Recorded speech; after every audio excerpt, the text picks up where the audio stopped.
ஆண்டவரும் இரட்சகருமாகிய இயேசு இனிய நாமத்தில் ஒவ்வொருவருக்கும் அன்பின் வாழ்த்துதல்கள். இந்த நாளிலேயும் சங்கீதன் புத்தகம் 128 அதிகாரம் 1 கவனிக்கும்படி விரும்புகிறேன். வேதம் சொல்லுகிறது, கர்த்தருக்கு பயந்து அவர் வழிகளில் நடக்கிறவன் எவனோ அவன் பாக்கியவான். இன்றைக்கும் உலகத்திலே அநேகர் பாக்கியவானாய் பாக்கியவதியாய் இருக்க வேண்டும் என்று விரும்புகிறார்கள். ஆனால் யார் பாக்கியவான், யார் பாக்கியவதியாய் வாழ முடியும் என்று வேதம் நமக்கு திட்டமாய் சொல்லுகிறது. அந்த வசனத்தின் ஆரம்பம் ஒரு பாக்கியமான, ஒரு ஆசீர்வாதமான ஒரு வாழ்க்கைக்கு, குடும்பத்துக்கு தேவ ஆலோசனை. அது கர்த்தருக்கு பயந்து. கர்த்தருக்கு மகிமை உண்டாகட்டும். The fear of God is the secret of your blessing. கர்த்தருக்கு பயப்படுவது என்றால் ஏதோ ஸ்கூல் போகிற மாணவன், பள்ளி மாணவன் தன்னுடைய வாத்தியாருக்கு அல்லது ஹெட்மாஸ்டருக்கு பயப்படுவது போல அல்ல. It's a reverential fear. பயபக்தி என்று சொல்லுகிறார்கள். மரியாதையோடு கூட ஒரு பயம், அன்பின் நிமித்தம் வருகிற ஒரு மரியாதை. வேதம் அதுதான் சொல்லுகிறது. கர்த்தருக்கு பயந்து அவர் வழிகளில் நடக்கிறவன் எவனோ அவன் பாக்கியவான். எவனோ என்ற ஒரு வார்த்தை வேதத்திலே பயன்படுத்தப்படுகிறது. நீங்கள் யாரா இருந்தாலும் சரி, உங்கள் இருதயத்திலே கர்த்தருக்கு பயப்படுகிற ஒரு பயம் இருக்குமானால், அவர் வழிகளிலே நடக்க நீங்கள் பிரியமாக இருப்பீர்களானால், உங்கள் நிமித்தம் வேதம் சொல்லுகிறது ஒருவனுக்காக எழுதப்படுகிறது, அவன் பாக்கியவான். நீ கர்த்தருக்கு பயப்படுவேயானால், குடும்ப தலைவராக இருக்கிற நீங்கள் கர்த்தருக்கு பயப்படுவீர்களானால், குடும்ப தலைவியாக இருக்கிற நீங்கள் கர்த்தருக்கு பயப்படுவீர்களானால், உங்கள் நிமித்தம் உங்கள் குடும்பமே ஆசீர்வதிக்கப்படும் என்று அற்புதமான வாக்குத்தத்தத்தை தேவன் தந்திருக்கிறார். நீங்கள் தொடர்ந்து அந்த அதிகாரத்தை வாசித்து பாருங்கள். கர்த்தருக்கு பயந்து அவர் வழிகளில் நடக்கிறவன் எவனோ அவன் பாக்கியவான். உன் கைகளின் பிரயாசத்தை நீ சாப்பிடுவாய், உனக்கு பாக்கியமும் நன்மையும் உண்டாயிருக்கும். உன் மனைவி வீட்டோரங்களில் கனிதரும் திராட்சை கொடியைப் போல் இருப்பாள். உன் பிள்ளைகள் ஒலிவ மர கன்றுகளைப் போல இருப்பார்கள் என்று எழுதியிருக்கிறது. It's a family blessing. அன்பார்ந்த சகோதரனே, சகோதரியே, இன்றைக்கு அநேகர் வீட்டுக்குள்ள பாக்கியம் இல்லை, ஆசீர்வாதம் இல்லை, பல குறைகள். மனைவியை குறித்த கசப்பு, கணவனை குறித்த கசப்பு, பிள்ளைகளை குறித்த மனத்தாங்கல், வேதனை இன்றைக்கு அநேக பெற்றோர்களுக்குள்ளே இருக்கிறது. வேத வசனத்தின்படி நம்முடைய வாழ்க்கை அமைய ஒப்பு கொடுப்போமானால், கண்டிப்பாகவே ஒரு பாக்கியமான ஒரு மனிதராக நீங்கள் வாழ கர்த்தர் உதவி செய்வாராம். நிச்சயமாகவே உன் கைகளின் பிரயாசத்தை நீ சாப்பிடுவாய். இன்றைக்கு அநேகர் உழைக்கிறார்கள், கஷ்டப்பட்டு உழைக்கிறார்கள், இரவும் பகலும் உழைக்கிறார்கள். தங்கள் சக்திக்கு மிஞ்சின வேலையை செய்து தங்கள் பலனுக்கு மேலே தங்களை வருத்தி கொண்டு அநேகர் வேலை செய்கிறார்கள். ஆனால் கைகளின் பிரயாசத்தையோ வேறு யாரோ சாப்பிடுகிறார்கள். கடன்காரனுக்கு போய்விடுகிறது, வேறு யாரோ அதை சாப்பிடுகிற சூழ்நிலை இருக்கிறது. நீங்கள் கஷ்டப்பட்டு எடுக்கிற உங்கள் பிரயாசைகளின் பலன் உங்களுக்கு வரவில்லை. ஒரே ஒரு ஆலோசனை தான், நீ கர்த்தருக்கு பயந்து அவர் வழிகளில் நடக்கிற போது உன் கைகளின் பிரயாசத்தை நீ சாப்பிடுவாய், உனக்கு பாக்கியமும் நன்மையும் உண்டாயிருக்கும். All the good will follow you. Every good gift and every perfect gift comes from heaven above, from the God of lights, the Father of lights. ஜோதிகளின் பிதாவினிடத்திலிருந்து நன்மையான எந்த ஈவும் பூரணமான எந்த வரமும் இறங்கி வருகிறது என்று வேதம் நமக்கு ரோமர் 1:17 சொல்லுகிறது. பிரியமானவர்களே, வேதம் சொல்லுகிற சத்தியத்தின்படி கர்த்தருக்கு மகிமை உண்டாகட்டும்.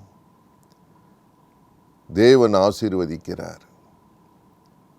பரத்திலிருந்து இறங்கி வருகிறது நன்மையான ஈவு, பூரணமான வரம்.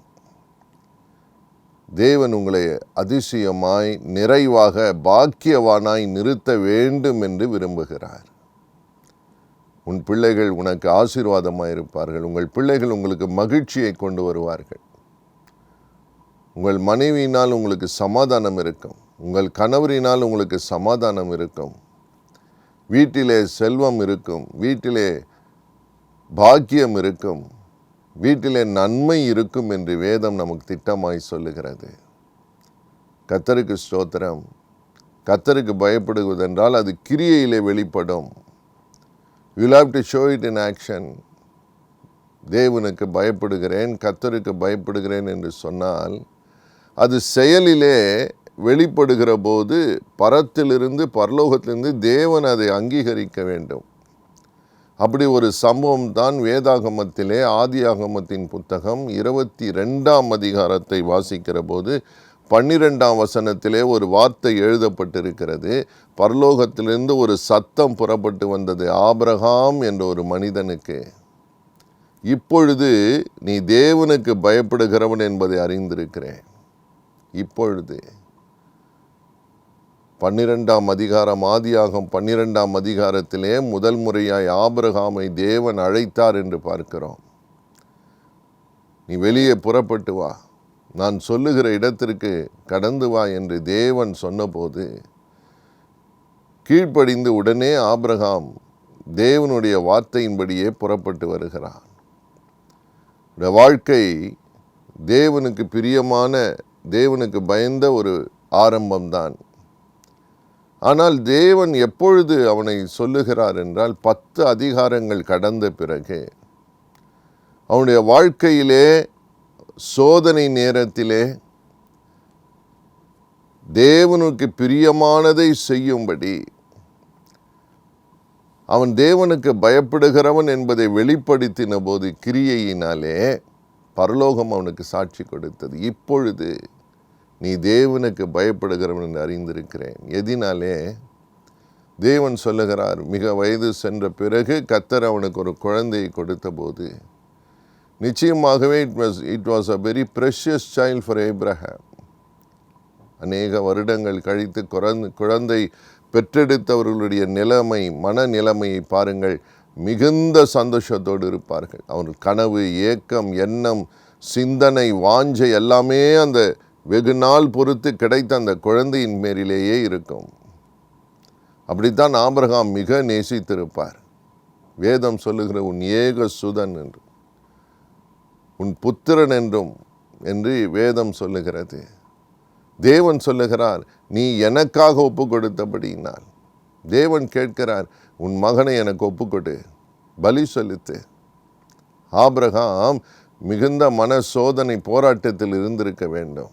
ஆகிலும் he proved that he feared God.